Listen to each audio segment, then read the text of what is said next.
You've probably never thought about this. When a firefighting aircraft descends into a canyon filled with smoke, turbulence, and radiant heat from an active wildfire directly below, it is operating in conditions that would push a standard commercial aircraft to its structural and aerodynamic limits.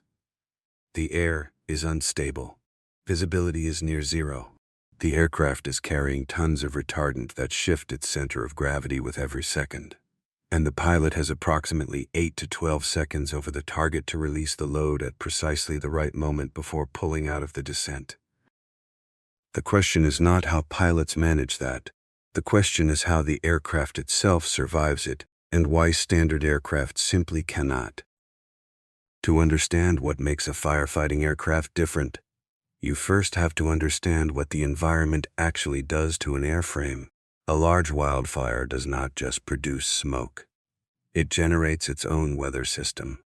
Hot air rising from the fire creates powerful thermal columns, updrafts that can exceed 3,000 feet per minute. Surrounding cold air rushes in to replace it, creating violent horizontal wind shears at low altitude. Burning terrain heats the air immediately above it, reducing air density, and with it the lift available to any aircraft flying through that zone. And the smoke itself, dense, particulate-laden, and visually impenetrable, removes the visual references a pilot depends on for low-altitude maneuvering. At the same time, a standard transport aircraft is designed for predictable environments. Its structural load limits, its engine intake tolerances, its materials and coatings, all of these were engineered for operation in clean air at altitude, not for repeated high-stress, low-level passes over burning terrain in degraded air. The first and most fundamental difference in a dedicated firefighting aircraft is structural. Airframes used in aerial firefighting, most notably the Bombardier Q400, the de Havilland DHC-6, the Grumman S-2 tracker, and the purpose-built Bombardier 415, are rated for repeated gust loads and maneuvering stress cycles that go well beyond what a commercial transport airframe is designed to handle over its service life. The Bombardier 415, which is the most capable purpose-built firefighting aircraft currently in service, is certified to a structural design limit that accounts for the irregular gust loading encountered during low-level passes in thermally disturbed air. Its airframe is built to withstand repeated cycles of turbulence-induced stress, without fatigue degradation, at the rate a commercial airframe would accumulate. This is not a minor engineering distinction. An airframe that is not designed for this load profile will develop metal fatigue in its wing spars, fuselage frames, and attachment points at a rate that makes the aircraft unsafe, well before its theoretical service life is reached. The engines on firefighting aircraft face a separate category of challenge. Wildfire smoke contains fine particulate matter, ash, combustion byproducts, and in some cases, vaporized minerals from burning soil and rock. This particulate enters engine intakes and acts as an abrasive on compressor blades and turbine sections. Over repeated passes, it accelerates erosion of blade surfaces, degrades compressor efficiency, and can cause hot section damage that in extreme cases leads to in-flight engine failure. The Bombardier 415 is powered by two Pratt & Whitney Canada PW123 AF turboprop engines. These engines are configured with intake particle separators, centrifugal devices that use the rotational inertia of the airflow to separate heavier particles from the intake stream before they reach the compressor. The separated particulate is ejected through a bypass duct, rather than passing through the engine core.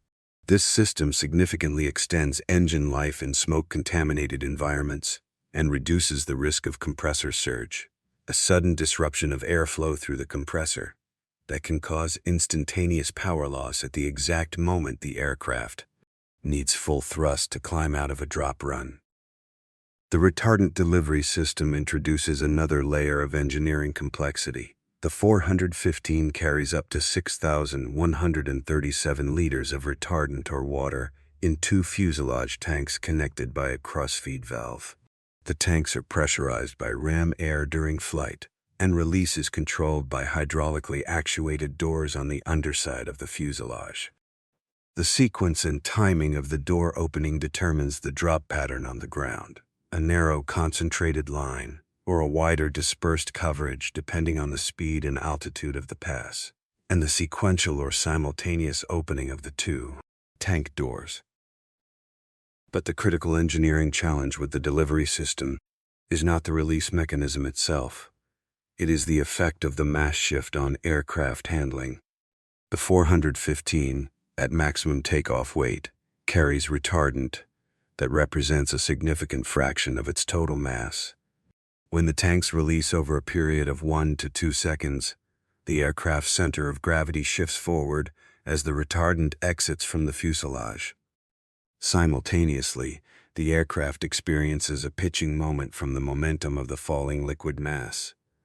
The flight control system must compensate for this shift fast enough that the pilot retains full authority throughout the drop, including during the critical pull-out phase immediately after release, when the aircraft must climb aggressively to clear terrain and avoid the thermal disturbance generated by the fire below. The scooping capability of the 415 is perhaps the most mechanically demanding aspect of its operation. The aircraft is designed to replenish its tanks by skimming the surface of a lake or reservoir at approximately 150 kilometers per hour. 2 retractable scoops extend from the underside of the hull forward of the step, the planing surface that generates the hydrodynamic lift required for water operations.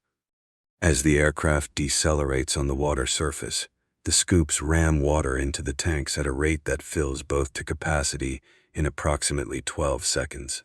During this time, the aircraft transitions from aerodynamic flight to a partially hydrodynamic regime, with the hull and floats providing the lift that the wings no longer fully generate at that speed.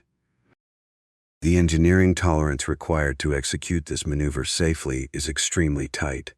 The water surface must be free of obstacles for a minimum distance determined by the aircraft's deceleration profile on that specific water body, accounting for altitude, air temperature, wind direction and strength, and the density of the water. The aircraft must touch down within a narrow speed window. Too fast, and the hydrodynamic forces on the hull exceed structural limits. Too slow and insufficient water enters the scoops to fill the tanks in the available run distance.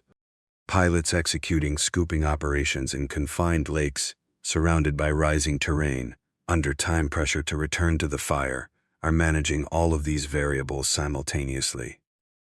The thermal environment directly above an active fire introduces a final structural consideration that is specific to firefighting operations. Infrared radiation from a large fire is intense enough to heat exposed surfaces of an aircraft flying a low pass. Paint, seals, and external components that are designed for operation in ambient temperatures can experience localized heating during a drop run that accelerates material degradation over the aircraft's service life. The 415 uses heat-resistant coatings on its lower fuselage surfaces and has external components rated for the thermal exposure encountered in normal firefighting operations. These specifications were developed not from theoretical analysis, but from the accumulated maintenance data of aircraft that had been operated in firefighting roles for thousands of flight hours. The result of all of this engineering is an aircraft that looks, from a distance, like a modified transport. It is not. It is a platform engineered from its structural certification, to its engine intake system, to its tank pressurization logic, specifically for an operating environment that sits outside the design envelope of every other fixed-wing aircraft in commercial service. When you watch a 415 descend into a smoke column at low altitude, release its load with precise timing, and climb out over the ridgeline, the engineering that makes that possible is invisible. That invisibility is the point. The aircraft is doing exactly what it was designed to do, surviving an environment that should not be survivable, repeatedly, reliably, and with the structural margin to do it again on the next pass. The maintenance cycle of a firefighting aircraft also reflects the extremity of its operating environment in ways that have no equivalent in commercial aviation. After each operational season, typically running from late spring through early autumn in the Northern Hemisphere, aircraft like the 415 undergo a full structural inspection program that goes well beyond standard commercial maintenance intervals.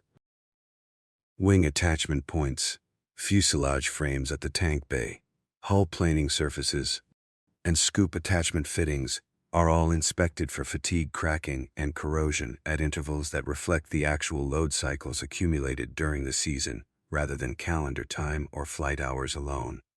A single firefighting season can subject an airframe to more structurally significant load events than multiple years of commercial transport operation, simply because every scooping run, every low-level turbulent pass, and every drop sequence represents a discrete high-stress event that accumulates in the airframe's fatigue life. This is also why the global fleet of purpose-built firefighting aircraft remains small. The Bombardier 415 has been in production in various forms since the early 1960s. Its predecessor, the CL-215, first flew in 1967, and the total number of 415cc delivered to operators worldwide remains under 100 aircraft. The engineering requirements, the certification complexity, and the specialized manufacturing involved in producing an airframe to this specification mean that these aircraft cannot be produced at the volume or cost of a commercial transport. They are, in every meaningful sense, purpose-built tools for a specific and extreme mission, and the engineering embedded in each one reflects exactly that. There is one final element that distinguishes the firefighting aircraft operating environment from anything else in aviation, and it is rarely discussed in technical literature. The pilots who fly these aircraft are making judgment calls about structural risk in real time, with incomplete information, under time pressure. They know the aircraft's certified limits.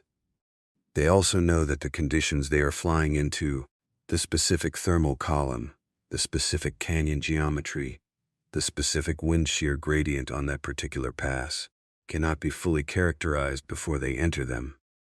The aircraft's engineering provides the margin. The pilot's judgment determines how much of that margin gets used on each pass.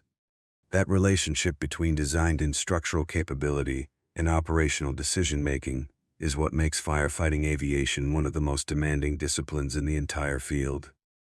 So the next time you see footage of a firefighting aircraft descending low over a burning hillside, the relevant question is not how the pilot manages that approach. The relevant question is what the engineers decided, years before that flight, about how much stress an airframe joint should tolerate, how quickly a compressor should shed particulate, and how precisely a tank door needs to open for the drop to be effective. Every second of that pass is the result of those decisions.